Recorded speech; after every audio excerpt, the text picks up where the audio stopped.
Thanksgiving dinner, my grandmother asked me, what the heck is this Bitcoin stuff anyway, right? And I said to her, do you remember when Visa cards first came out? You were used to paying with cash or with a check, and then a Visa came out. It was this weird payment system that you didn't understand. And she said, yeah, I remember that. I said, well, Bitcoin is just the next evolution of another payment system. Brace yourself, Nakamoto was the foundation. What up guys, Nakamoto Crypto here. The first DeFi project is now joining Cardano, bridging from Polkadot. Stay tuned, like and subscribe. Let's get to 400 subscribers. The decentralized e-commerce platform Bondly will be the first decentralized finance project on the Cardano blockchain as part of a platform's rollout of the Goguen smart contract functionality. In a new Twitter announcement, the firm that built the Cardano platform, IOHK, called this partnership a huge step towards continuing both companies' mission to bring decentralized finance to the masses. Mass adoption is coming into Cardano, heading into the Goguen upgrade. The Goguen rollout, which is expected to be completed by February of 2021, allows decentralized applications to be built on the Cardano network and ushers in the integration of DeFi projects to the Cardano ecosystem. IOHK CEO Charles Hoskinson said that the introduction of apps like Bondly onto the platform will allow DeFi to live up to its true potential, ultimately scaling to completely replace the global digital financial system. As the upgrade ramps up, Bondly will add its cryptocurrency to Cardano to complement the existing Polkadot platform.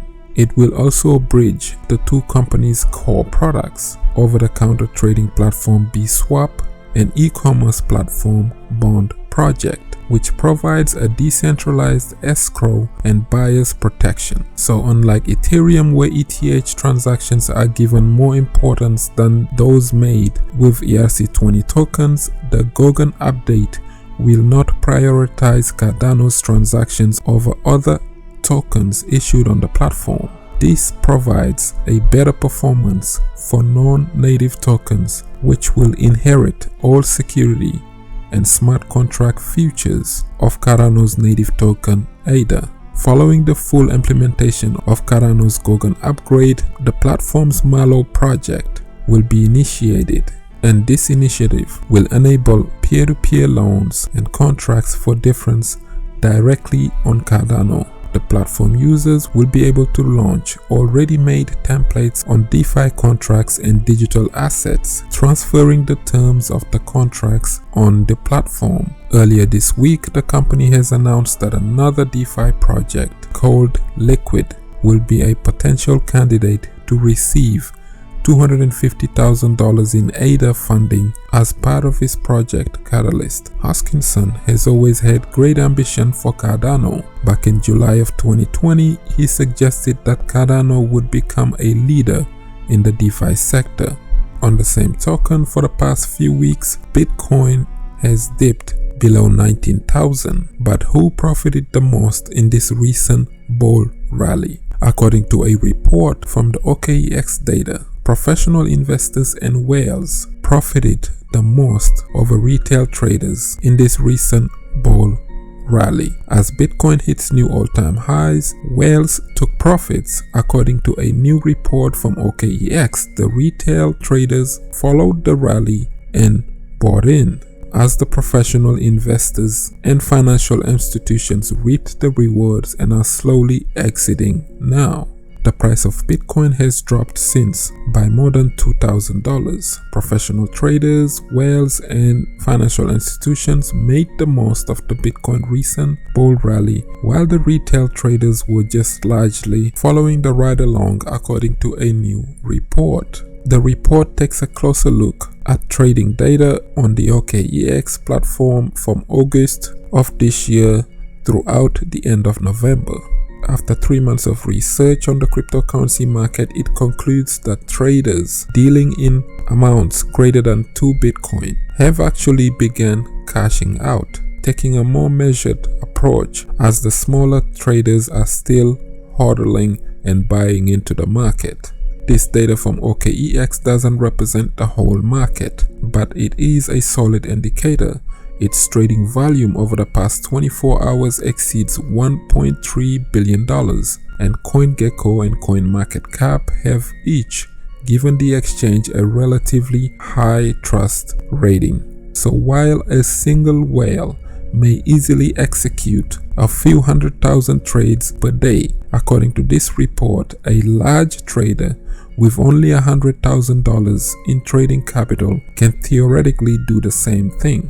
The same goes for the institutions, which are known to conduct large buys and sales, but those trades could also be attributed to Bitcoin whales. So rather than trying to pass that out, the report works with a general rubric. Trades under 0.5 Bitcoin can be attributed to retail traders. Trades between 0.5 Bitcoin and 2 Bitcoin can be attributed to professional traders. Trades between 2 Bitcoin and 10 BTC can be attributed to large traders and so-called whales. And any movement above 10 BTC can be attributed to financial institutions. The trades below 0.5 Bitcoin represented the highest volume of the OKEX transactions during the first 4-month period, and retail traders after a price drop in September have been following the price and have been net buyers on most days,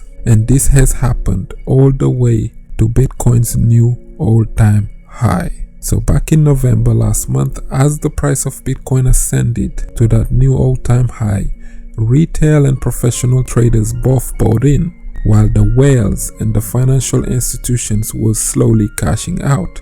According to OKEX, this behavior can be explained by Bitcoin's first unsuccessful attempt to test its last 2017 all-time high on November the 25th, which resulted in a massive drop and the crash around Thanksgiving. The psychological barrier of resistance here, as well as the need for risk management, may have prompted whales and institutions to unwind their positions at these levels, while retail and professional traders continued to remain hopeful on the market. The sustained volume of retail trades may be a decent barometer of general interest in Bitcoin, but this report suggests that it is bigger trades that ultimately drive the market upwards.